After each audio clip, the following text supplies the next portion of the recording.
Hello everyone, and yes, that includes my liberal viewers in search of a little truth. I wanted to follow up with you on the outcome of the recent elections since the results are now final and official. Now, given what the media is reporting as if it were gospel, I thought it was important that we take our own look at the numbers and see what they really show. As most of you know, I've looked at these numbers 7 ways to Sunday, and I still can't see how the conclusions the media draws are supported by the actual numbers. Their coverage is consistently in agreement with protesters who insist that the outcome of the elections somehow gives a mandate to Governor-elect Roy Cooper and his liberal agenda. They also point to the election of Liberal Democrat Mike Morgan to our state Supreme Court as supporting that conclusion. Now, they claim the legislature is trying to subvert the outcome of the election, but they can only make that claim by claiming first that the outcome said something it really didn't. Now, while it's true that these 2 races alone for governor and state Supreme Court shifted the balance of power in 2/3 of our state government, it begs the question that if such a mandate existed, then why didn't the GOP lose their majority in at least one, if not both houses of our legislature as well? The numbers explain it in very clear terms, and the only rational conclusion to be drawn is that there is no mandate of any kind for the liberal progressive agenda in North Carolina. Now, in this election, we had a total of 36 candidates running for statewide office, races that were on every single ballot cast in North Carolina. We had 2 candidates for president, 2 for United States Senate, 20 for Council of State races, 10 for Court of Appeal seats, and 2 for the North Carolina Supreme Court, for a total of 36. And yes, there were libertarian and write-in candidates in some of those races, but none of those numbers had any effect whatsoever on these relationships or outcomes, nor the conclusions that we draw from them.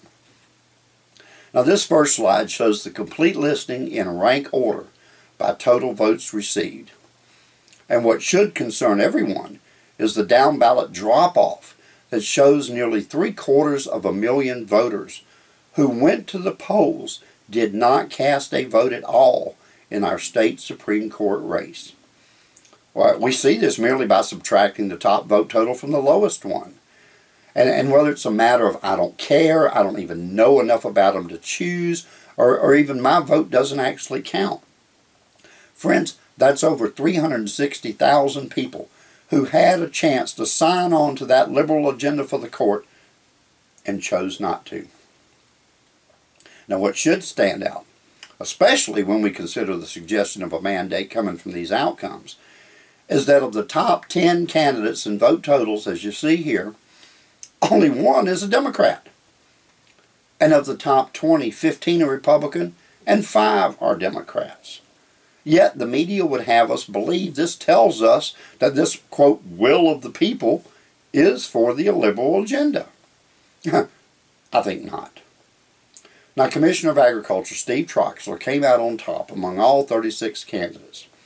And with just over 2 million registered Republicans in the state and a turnout of roughly 70% for the election, we can compute that he received around 1.5 million votes from Republican voters. That leaves over 1 million other votes that had to have come from Democrats and unaffiliated voters. You know, if anyone has a mandate from the broadest cross-section of the voting public, it is our Republican Commissioner of Agriculture, Steve Troxler. Now, this is important because it supports, not refutes, the prior notion that many Democrats are not signing on to the liberal agenda of their party. Democrats still outnumber Republicans in registered voters in North Carolina by nearly 700,000 people. So you would think if there was any mandate at all for their platform, they would have run away with every race on the ballot. You know, this is also why the unaffiliated voters continue to be the deciding factor in our elections. And it's clear that their majority leans conservative. But let's get even more specific and take a closer look at the race for governor. What does that tell us? Well, Governor-elect Roy Cooper did come out on top of that race by a very slight margin. 0.22% to be exact. That's roughly 1/5 of 1% of the total votes cast in that race. Call me crazy, but barely squeaking by is hardly an indication of a mandate. In fact, he wasn't even the top Democrat among his colleagues on the ballot. Secretary of State candidate Elaine Marshall beat him by almost 59,000 votes. Divide that by 100 counties, folks, that's 590 votes per county. To make the contrast even more glaring, Cooper couldn't even break into the top 10 on this list, and he got less votes than 3 of the down-ballot Republican candidates for the Court of Appeals. So I have to ask the media, how is it again that you conclude the outcome reflects this will of the people demanding a liberal agenda? And the answer is, it doesn't. But to Cooper's credit, he did get more votes than Hillary Clinton, who came in at a paltry 23rd in the total rankings. 6 other Democrats also bested her in total votes. That's right. The woman whom the media claimed was one of the most popular women in the world came in at 7th place among the 18 Democrats in these races. Comparing Clinton to Marshall, Clinton failed to get over 178,000 voters who did choose Elaine Marshall to choose her as well. And if that isn't a wake-up call for the Democrats, nothing is. Now, in fairness, Trump also came in 7th among the 18 Republicans. But why the presidential candidates did so poorly compared to the other state and federal races is frankly the subject for another video and another time.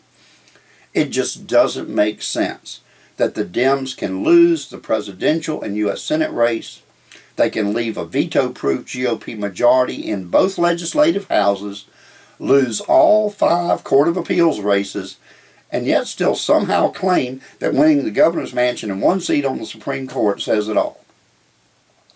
With no mandate for the liberal agenda coming from either the presidential race or the council state races, then we're left with only the state Supreme Court to find one. Judge Mike Morgan won that race by placing only 26th among 36 candidates in these races. Now clearly he benefited far more from ballot placement, from where his name was on the ballot being first, and the lack of party affiliation than anything else. Why else would over 210,000 Democrats who voted for Elaine Marshall not also vote for him as well if they were really turning out to push an agenda? In fact, Justice-elect Morgan got less votes than all 5 of the Republican candidates for the Court of Appeals and came in 2nd among all Democrat candidates for statewide judicial office. Now, where is this mandate again?